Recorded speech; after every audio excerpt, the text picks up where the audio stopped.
Hello, everybody, and welcome to Ohio State Primetime Call-In Show. I'm your host, Ryan Stano. Garrison will be joining here momentarily, but right now, for the first few minutes, it's just going to be me out here. So this is your guys' show, as we always say. If you have anything that you would like to hear us talk about, please drop something in the chat as well. I can go ahead and drop the link in here for you guys to go ahead and call in as well. But, to start things out, there has been some news since me and Garrison last spoke to you guys on Monday. We talked about some of the transfer portal things that were happening. And at that point, Ohio State had gotten 4 different transfer portal players. 3 specifically on Monday. Remember, Max Clare was the big one, number 1 tight end in the transfer portal. So he kind of was the big prize that, not a lot of people were expecting to grab. But he was not the only player, that the Buckeyes really needed to get.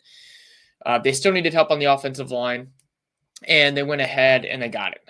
So they were able to land a transfer portal player from Rice.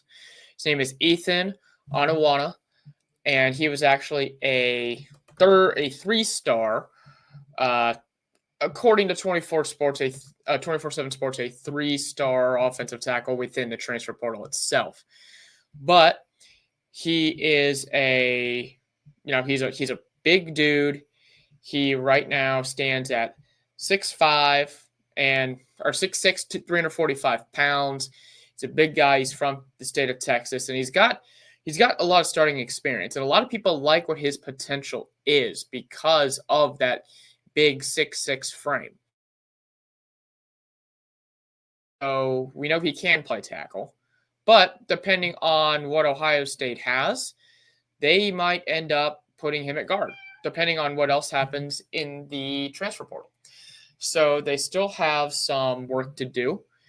And they obviously have some guys currently on the roster who are hoping to make a push in the spring to get that playing time and get that start.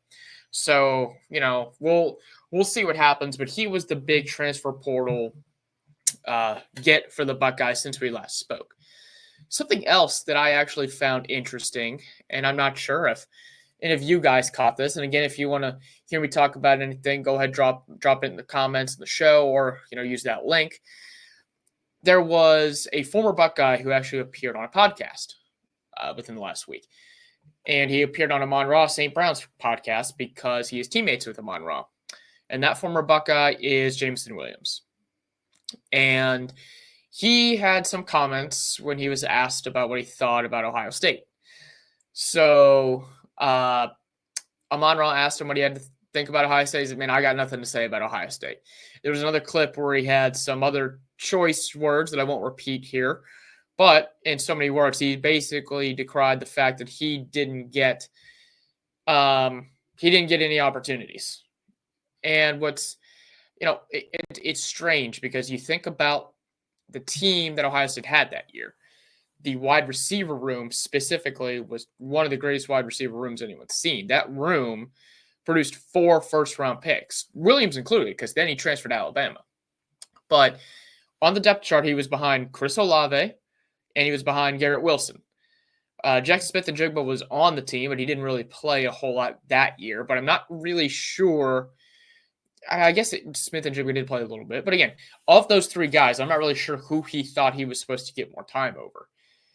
At that point, Williams was just known as a speed guy. And really the only, super impact play he made as a receiver was that long touchdown pass against Clemson. That was the only significant play that anyone can remember for him. So it's, when he transferred, he had some choice words for Ohio State fans on the way out. I don't really understand why he didn't like the Ohio State fans or like Ohio State in general. Maybe, again, he's just salty that he just, didn't get the playing time that he thought he deserved. And obviously that's why he transferred. But it's very strange. His NFL career has gotten off to an interesting start. He's been suspended twice already, one for gambling and one for PEDs. So I wouldn't say he's killed it so far in his first few years, but we'll see what happens. So those were the two big pieces of news that I saw over the last few days since me and Garrison last talked to you on Monday. So